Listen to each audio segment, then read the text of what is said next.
வாழ்க்கைக்கான வார்த்தை என்ற இந்த வலை ஒளிபரப்பிற்கு உங்களை வரவேற்கிறோம்.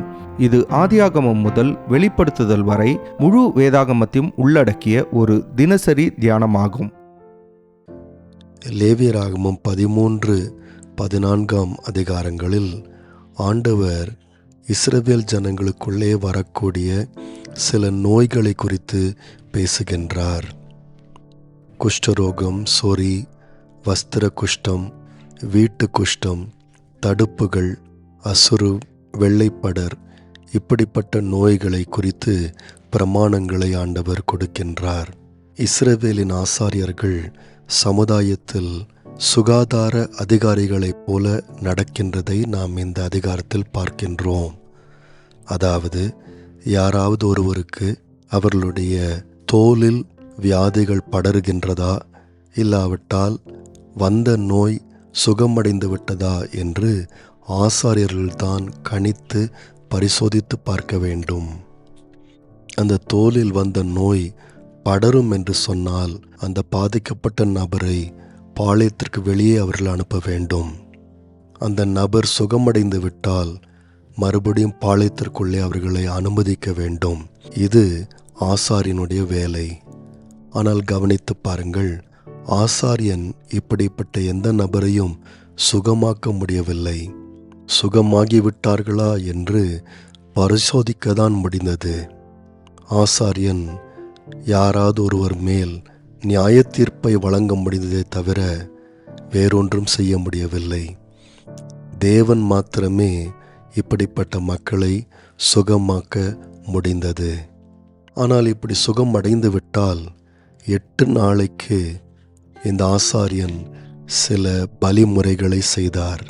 14 அதிகாரம் 4 வசனத்திலிருந்து நீங்கள் வாசிப்பில் என்று சொன்னால், உயிரோடு இருக்கும் சுத்தமான 2 குருவிகளையும், கேதுரு கட்டையையும், சிவப்பு நூலையும், ஈசோப்பையும் இந்த ஆசாரியன் எடுக்க வேண்டும். பின்பு அந்த குருவிகளில் ஒன்றை ஒரு மண்பாண்டத்தில் உள்ள ஊற்று நீரின் மேல் கொல்ல வேண்டும். பின்பு உயிரோடு இருக்கின்ற குருவியை மற்றும் கேதுரு கட்டை, சிவப்பு நூல், ஈசோப்பு இவைகளை எடுத்து கொல்லப்பட்ட குருவியின் இரத்தத்திலே அவைகளை தோய்க்க வேண்டும். அதன் பின்பாக குணமாக்கப்பட்டவன் மேல் 7 தரம் அதை தெளிக்க வேண்டும். இப்படி அவனை சுத்திகரிக்க வேண்டும். இப்படி அவன் சுத்திகரிக்கப்பட்டாலும் 7 நாட்கள் இந்த மனிதன் தன்னுடைய கூடாரத்திற்கு வெளியே தான் தங்க வேண்டும். 8ஆம் நாளில் இந்த சுத்திகரிக்கப்பட்ட மனிதன் தேவனுடைய கூடாரத்துக்கு வந்து 4 பலிகளை செலுத்த வேண்டும். பாவ நிவாரண பலி, தகன பலி, குற்ற நிவாரண பலி, போஜன பலி இவைகளை செலுத்தின பிறகு ஆசாரியனானவன் குற்ற நிவாரண பலியிலிருந்து இரத்தத்தை எடுத்து இந்த மனிதனின் வலது காதிலும், வலது கையிலும், வலது காலின் பெருவிரலிலும் அந்த இரத்தத்தினால் அவனை அபிஷேகம் பண்ண வேண்டும். இதன் பின்புதான் அந்த மனிதன் சமுதாயத்தின் முழு பிரஜையாய் மாறுவான். தன்னுடைய குடும்பத்திற்கும் நண்பர்களிடத்திலும் மறுபடியும் சேர முடியும். இதேபோல் லேவியராகமம் 14 அதிகாரம் 33 53 வசனத்தை நாம் வாசித்து பார்க்கும்போது, ஒரு வீட்டிலே இப்படிப்பட்ட குஷ்டம் இல்லாவிட்டால் படரும் நோய் வீட்டின் பொருட்களிலோ சுவற்றிலோ இருக்குமானால் மறுபடியும் இந்த ஆசாரியன் இதே போன்ற சில முறைமைகளை பின்பற்ற வேண்டும் என்று நாம் படிக்கின்றோம்.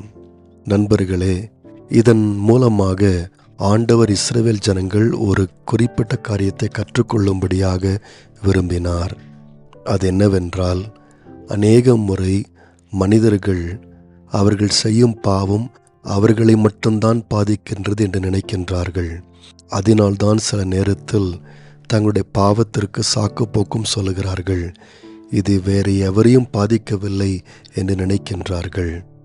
ஆனால் பாவமானது மற்றவர்களையும் பாதிக்கின்றது. இந்த பகுதியில் ஆண்டவர் பாதிக்கப்பட்ட ஒரு மனிதனை மற்றவர்கள் விட்டு விலகி இருக்கும்படியாக வெளியே போக சொல்லுகின்றதை பார்க்கின்றோம். இதே போலதான் பாவமானது மற்றவர்களையும் பாதிக்கின்றது.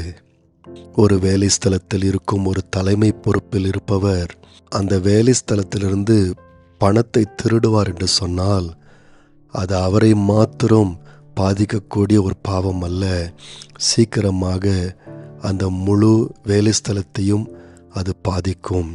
அநேகர் தங்களுடைய வேலையையும் தங்களுடைய வருமானத்தையும் தங்களுடைய எதிர்காலத்தையும் இழந்து போக முடியும். ஆகவேதான் இந்த அதிகாரத்தில் எந்த நபரும் சமுதாயத்தில் தனிப்பட்டவர் அல்ல என்பதை உணர்த்துகின்றது. ஒவ்வொருவரும் மற்றவர்களோடு தொடர்புடையவர்களாக இருக்கின்றார்கள்.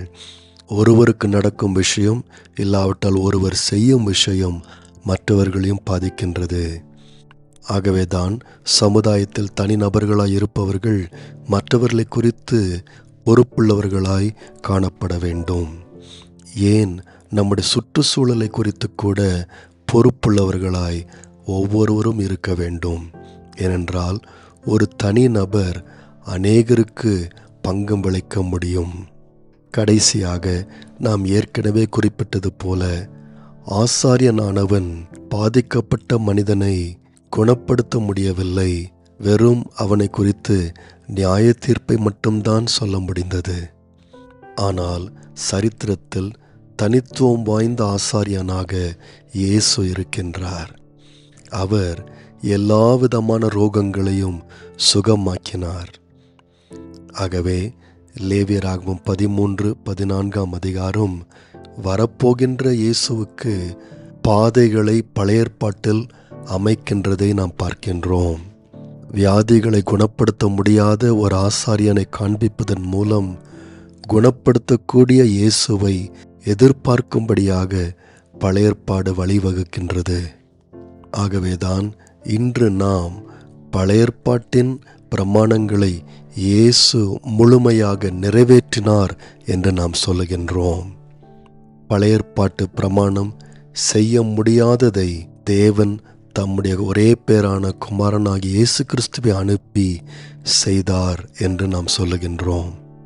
நண்பர்களே, விசுவாசிகள் இன்றைக்கு தங்களையும் மற்றவர்களையும் கரைப்படுத்தக்கூடிய பாவங்களை குறித்து கவனமாய் இருக்கிறார்கள். அவர்கள் கரைப்படும் போது உடனடியாக தங்களை சுகப்படுத்தக்கூடிய, தங்களை சுத்திகரிக்கக்கூடிய இயேசுவிடத்தில் ஓடி வருகின்றார்கள். இயேசுவின் இரத்தத்தினால் சுத்திகரிக்கப்பட்டு பூரண புருஷர்களாய் மாறுகின்றார்கள். நேயர்களே, இந்நிகழ்ச்சியை கேட்டதற்காய் நன்றி. மீண்டும் ஒரு புதிய அத்தியாயத்துடன் வாழ்க்கைக்கான வார்த்தையில் நாளை சந்திப்போம்.